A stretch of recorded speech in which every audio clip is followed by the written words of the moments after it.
We had a band, a real popular band that we were kind of like the bodyguards for. We went to all their parties, we protected them, and they came and partied with us. And some guy came up to my best friend at the time, spouted off to him. My brother socked him, knocked his 2 front teeth out right there on the spot. And I was just standing there, and I'm like, oh, here we go. And then his friends started trying to attack my brother, and then a big brawl broke out. It was pretty much a one for all for one mentality. The most important thing was you'd always stand by your brothers.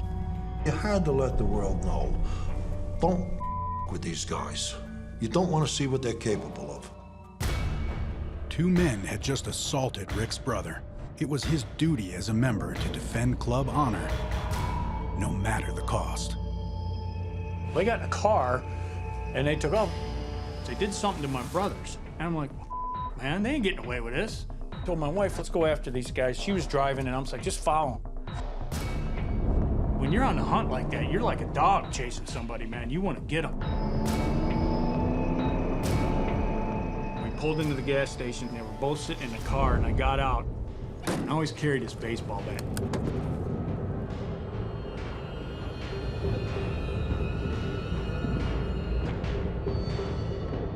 And I was just like this with that bat.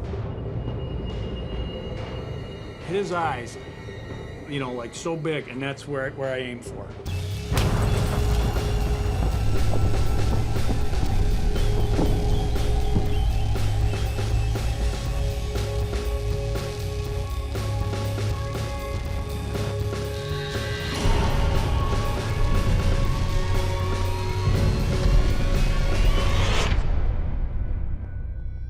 The last thing I remember is those 2 guys just looking at me. They weren't moving, they were bleeding. They were just looking at me. Like, you know, what the just happened?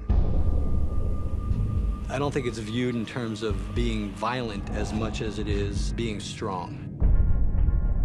If you're living this lifestyle, the way you protect what you have and the way that you limit the amount of conflict you have to deal with is by setting that tone of, we are not to be messed with.